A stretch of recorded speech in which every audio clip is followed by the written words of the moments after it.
Students, நம்ம இந்த வீடியோல CBSE Class 12 ஸ்டூடெண்ட்ஸ்க்கான Chapter 4 Determinantsல இருந்து Exercise 4.3 Question number 3, 4, 5 பார்க்க போறோம். இதுக்கு முன்னாடி இருக்க எல்லா எக்ஸசைஸோட எல்லா கொஸ்டின் ஆன்சரும் நம்ம சேனல்ல இருக்கு. தேவைப்படுற ஸ்டூடெண்ட் பார்த்துக்கோங்க. Question number 3ல using the cofactors of elements of the second row evaluate the determinant of இங்க ஒரு மேட்ரிக்ஸ் கொடுத்துருக்காங்க. நமக்கு செகண்ட் ரோவை யூஸ் பண்ணுங்கன்னு சொல்லியிருக்காங்க. செகண்ட் ரோவோட எலிமெண்ட் யூஸ்வலா நம்மளோட எலிமெண்ட்ஸோட நம்பர் வந்து நம்ம இப்படி தான் எடுப்போம். First row first element, second row second element, அந்த மாதிரி. இந்த எலிமெண்ட்ல எந்த ரோ இல்ல எந்த காலம் யூஸ் பண்ணாலும் நமக்கு வந்து ஒரே ஆன்சர் தான் டிட்டர்மினன்ட் கிடைக்கும். நம்ம இதுல எதை வேணாலும் யூஸ் பண்ணலாம். இப்போ கொஸ்டின்ல வந்து அவங்க மென்ஷன் பண்ணியிருக்காங்க, இந்த செகண்ட் ரோவோட எலிமெண்டோட கோஃபேக்டரை யூஸ் பண்ணி கண்டுபிடிங்க அப்படின்னு சொல்லியிருக்காங்க. ஸோ யூஸ்வலா இப்போ டிட்டர்மினன்ட் அப்படின்றது நம்ம ரெண்டாவது ரோவை யூஸ் பண்றதா இருந்தா ரெண்டாவது ரோவோட முதல் எலிமெண்ட் வந்து A21. A21ஐயும் அதோட கரஸ்பாண்டிங் கோஃபேக்டரையும் மல்டிபிள் பண்ணணும். அதே மாதிரி ரெண்டாவது எலிமெண்ட்டையும் அதோட கரஸ்பாண்டிங் கோஃபேக்டரும் மல்டிபிள் பண்ணணும். இந்த மாதிரி மூணாவது எலிமெண்ட்டையும் அதோட கோஃபேக்டரையும் மல்டிபிள் பண்ணோம். மல்டிபிள் பண்ணி ஆட் பண்ணிட்டோம்னா இதுல கிடைக்கிற இந்த சம் தான் நம்மளோட டிட்டர்மினன்ட். எலிமெண்ட் ஆல்ரெடி இங்கே இருக்கு. இப்போ நம்ம கண்டுபிடிக்க வேண்டியது உங்களோட கோஃபேக்டர்ஸ் மட்டும் தான். இப்போ A21 கண்டுபிடிக்கணும்னு வச்சுக்கோங்களேன். இப்போ இதோட பேசிக் ஃபார்முலா, இப்போ Aij வேணும் அப்படின்னா நம்மளோட formula -1 to the power i plus j mij அப்படின்னு நம்ம சொல்லிடலாம். அதாவது மைனருக்கு சிம்பிள் மட்டும் மாற்றணும் அப்படின்னா கோஃபேக்டர் கிடைச்சிரும். இப்போ -1ஓட பவர்ல ஈவன் நம்பர் வந்ததுன்னா +1 -1 வந்ததுன்னா மைனஸ்னா ஆட் நம்பருக்கும் எடுத்துக்க போறோம். இப்போ இங்க பாருங்களேன், இப்போ ஃபர்ஸ்ட் A21 கண்டுபிடிக்கிறீங்க. A21 வேணும் அப்படின்னா இப்போ 2 + 1 வந்து 3 வந்துரும். அப்போ -1 to the power 3 இப்படி எழுதிடலாம். -1 to the power 3 M21 அப்படின்னு எழுதிக்க முடியும் நம்ம. ஸோ M21 எப்படி கண்டுபிடிக்கிறது? இப்போ -1 to the power 3 வந்து -1 தான். ஸோ -1 டைம்ஸ் M21 வேணும்னா இதான் நம்மளோட A21 எலிமெண்ட். இந்த எலிமெண்ட் இருக்கிற இந்த ரோவையும் இந்த காலமை க்ளோஸ் பண்ணிட்டு மிச்சம் இருக்கிற 4 பேர் இருக்காங்களே, இந்த 3, 8, 2, 3 இவங்களுக்கு டிட்டர்மினன்ட் ஃபார்ம் பண்ணா மைனர் கிடைச்சிரும். ஸோ -1 வெளியில இருக்கு. இங்க 3 3s are 9 -8 2s are 16 இப்படின்னு மைனஸ் பண்ணிக்கணும். ஸோ 16ல இருந்து மைனஸ் பண்ணிட்டோம்னா -7 கிடைக்கும். ஸோ -1 × -7 +7. ஸோ இதான் ஃபர்ஸ்ட் கோஃபேக்டர். இப்போ ரெண்டாவது இங்க வந்து A22 அப்படின்ற எலிமெண்டோட கோஃபேக்டர் வேணும். A22 = -1 to the power 2 + 2 இங்க 4ன்னு கிடைச்சிரும். M22 அப்படின்னு எழுதிக்கலாம். இப்போ -1ஓட பவர்ல ஈவன் நம்பர் வந்ததுன்னா இது +1 ஆயிடும். -1 -1 4 தடவை எழுதும் போது +1 தான் கிடைக்கும். மைனர் ஆஃப் 22 அப்படின்றது வந்து A22 எலிமெண்டோட இந்த காலமையும் இந்த ரோவையும் க்ளோஸ் பண்ணிட்டோம் அப்படின்னா மிச்சம் இருக்கிற 4 எலிமெண்ட் 5, 8, 1, 3 இவங்களோட டிட்டர்மினன்ட் வேல்யூ தான் அதோட மைனர். இப்படி எழுதிக்கணும். எழுதிட்டு வெளியில 1 தான் இருக்கு. உள்ள வந்து 5 3s are 15 -1 8s are 8ன்னு எழுதிக்கலாம். ஸோ 15ல இருந்து 8 மைனஸ் பண்ணா 7 கிடைக்கும். ஸோ 7 தான் A22ஓட ஆன்சர். ஸோ அதே மாதிரி A23 வேணும். So A23 = -1 to the power 2 3 add பண்ணா 5 M23 அப்படின்னு எழுதிக்கலாம். இப்போ -1ஓட பவர்ல ஆட் நம்பர் இருக்கிறதுனால இது -1ன்னு வந்துடும். A23ஓட மைனர்ன்றது தான் A23என்ற எலிமெண்ட். இந்த ரோவை இந்த காலமை க்ளோஸ் பண்ணிட்டோம்னா 5 3 1 2 கிடைக்குது. ஸோ 5 3 1 2 அப்படின்னு எழுதிக்கலாம். So -1 time 5 2s are 10 1 3s are 3. இங்க 10ல 3 மைனஸ் பண்ணா 7. வெளியே ஒரு -1 இருக்கிறதுனால -7 அப்படின்னு கிடைச்சிருக்கும். ஸோ கண்டுபிடிச்சாச்சு. ஸோ A21 22 23 கண்டுபிடிச்சாச்சு. இப்போ இவங்களையும் இவங்களோட கரஸ்பாண்டிங் எலிமெண்ட்டையும் மல்டிபிள் பண்ணிக்கலாம். இப்போ டிட்டர்மினன்ட் வேல்யூ முதல்ல A21ஓட எலிமெண்ட் இங்க என்ன இருக்கு 2. ஸோ 2 மல்டிபிள் பை A21ன்றது கோஃபேக்டர் நம்ம கண்டுபிடிச்சிருக்கிறது +7 பிளஸ் அடுத்து A22 வந்து இங்க 0 மல்டிபிள் பை 7. நம்ம இதுல வந்து இந்த எலிமெண்ட் 0 வரதான் இந்த கோஃபேக்டரை கண்டுபிடிக்காம கூட விட்டுறலாம். பிளஸ் இங்க 1 இருக்கு. இவங்களோட கரஸ்பாண்டிங் கோஃபேக்டர் வந்து -7 அப்படின்னு கிடைச்சிருக்கு. எழுதிட்டு 7 2s are 14. இந்த எலிமெண்ட் 0 ஆயிடும். 1 × 7 7 மைனஸ் இருக்கிறதுனால -7. அப்போ 14ல 7 மைனஸ் பண்ணா 7 அப்படின்னு கிடைச்சிருக்கு. அதான் நம்மளோட டிட்டர்மினன்ட் வேல்யூ. அடுத்த கொஸ்டின் பார்க்கலாம். Using cofactors of the elements of the third காலம்னு கேட்டிருக்காங்க. இந்த தேர்ட் காலமோட எலிமெண்ட்டை யூஸ் பண்ணி கண்டுபிடிங்க அப்படின்றதான் நம்மளோட கொஸ்டின். இப்போ தேர்ட் காலமோட எலிமெண்ட் நார்மலா எலிமெண்டோட நம்பர் வந்து A11 12 13 மாதிரி A21 22 23 மாதிரி A31 32 33 இதான் எலிமெண்டோட நம்பர்.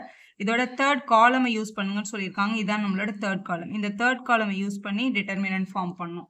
ஸோ டிட்டர்மினன்ட் ஃபார்ம் பண்ண டிட்டர்மினன்ட்டோட பேசிக் ரூல், எந்த காலம் யூஸ் பண்ணுறோமோ அந்த காலமோட எலிமெண்ட்டையும் அவங்களோட கரஸ்பாண்டிங் கோஃபேக்டர்ஸையும் மல்டிபிள் பண்ணணும். இப்போ A13னா கேபிட்டல் A13 அதோட கோஃபேக்டர், A23னா அவங்களோட கேபிட்டல் A23 அவங்களோட கோஃபேக்டர். அப்புறம் A33 என்ற எலிமெண்ட்டும் அவங்களோட கோஃபேக்டரையும் மல்டிபிள் பண்ணிட்டோம் அப்படின்னா மல்டிபிள் பண்ணி எல்லாத்தையும் ஆட் பண்ணா நம்மளோட டிட்டர்மினன்ட் வேல்யூ கிடைக்கும். சரி, எலிமெண்ட் வந்து டைரக்டா நம்மளுக்கு கொஸ்டின்ல இருந்தே கிடைக்கும். இந்த கேபிட்டல் ஏ மட்டும் நம்ம ஃபைண்ட் பண்ணாத கோஃபேக்டரை மட்டும் ஃபைண்ட் பண்ண போறோம். கோஃபேக்டர் கண்டுபிடிக்கிறதுக்கான basic formula AIJ is equal to -1 to the power i plus j MIJ அந்த பர்டிகுலர் எலிமெண்டோட மைனரோட மல்டிபிள் பண்ணிட்டா கோஃபேக்டர் கிடைச்சிரும். ஸோ இங்க முதல் கோஃபேக்டர் கண்டுபிடிக்க போறோம். A123 சரி A13 so -1 to the power 1 plus 3 அப்படின்னு கிடைச்சிரும். 1 plus 3 அப்படின்னா 4 -1 power 4 plus 1 தான் அடுத்த ஸ்டெப்ல அதை மாத்திக்கலாம். இதுல M13 மல்டிபிள் பண்ணணும். இப்போ இது -1 to the power 4 M13 அப்படின்றது என்ன அப்படின்னா இந்த 13ன்ற எலிமெண்டோட இந்த காலமை இந்த ரோவை க்ளோஸ் பண்ணிட்டு மிச்சம் வர்ற இந்த 4 பேரோட டிட்டர்மினன்ட் 1y 1z இந்த எலிமெண்ட் எங்க இருக்கோ அதோட ரோவையும் காலமையும் க்ளோஸ் பண்ணிட்டு மிச்சம் இருக்க 4 பேரை டிட்டர்மினன்ட் ஃபார்ம்ல போடணும். -1ஓட பவர்ல ஈவன் நம்பர் வந்தா இது +1 ஆயிடும்.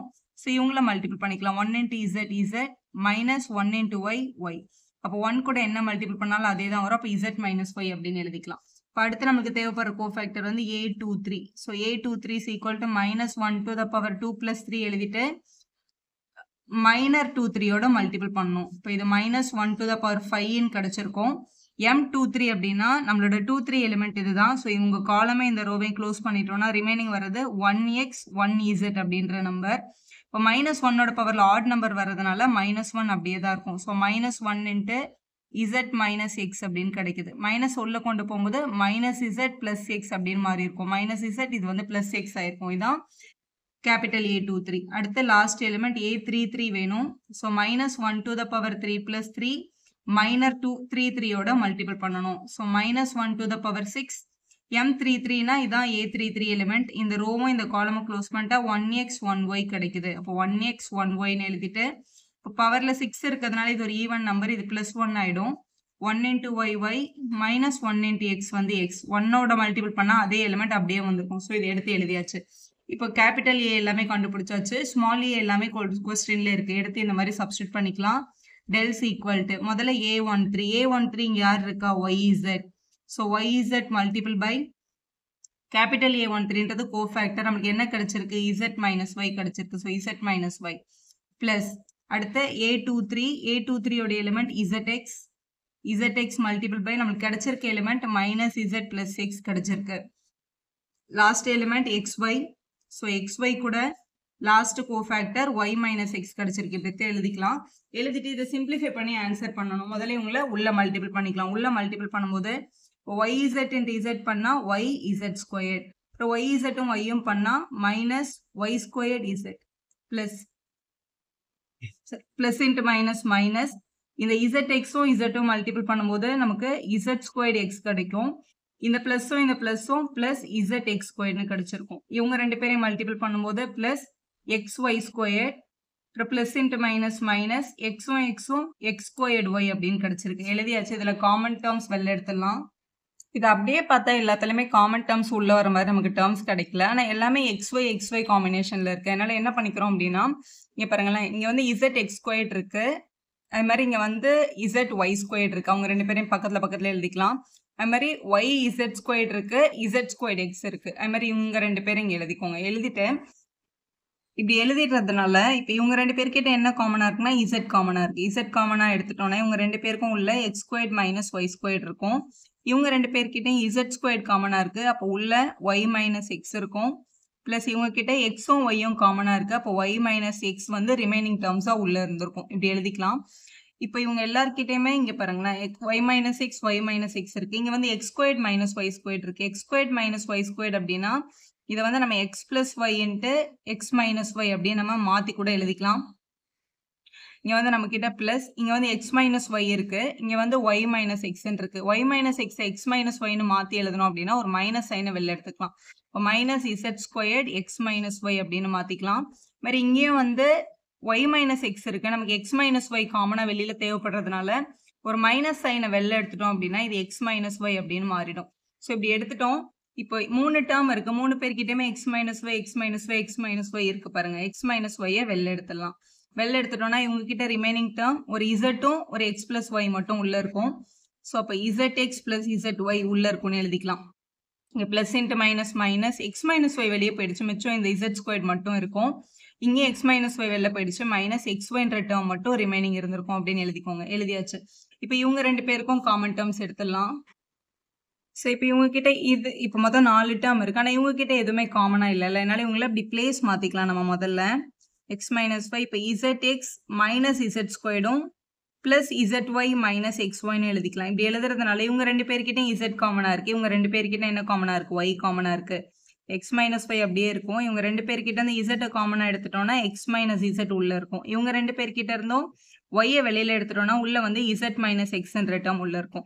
எக்ஸ் மைனஸ் Z இருக்கு, இங்கே Z மைனஸ் எக்ஸ்ன்னு இருக்கு. Z minus X X minus Zன்னு மாற்றி எழுதுனா இந்த டேர்ம் என்னவா மாறிடும், மைனஸில் மாறிடும்.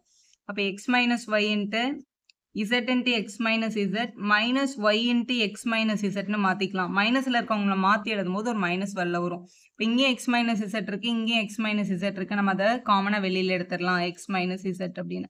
அப்போ ரிமைனிங் இங்கே ஒரு Z இருக்கும், இங்கே ஒரு ஒய் இருக்கும். அப்போ இதை Z மைனஸ் ஒய் அப்படின்னு எழுதிக்கலாம்.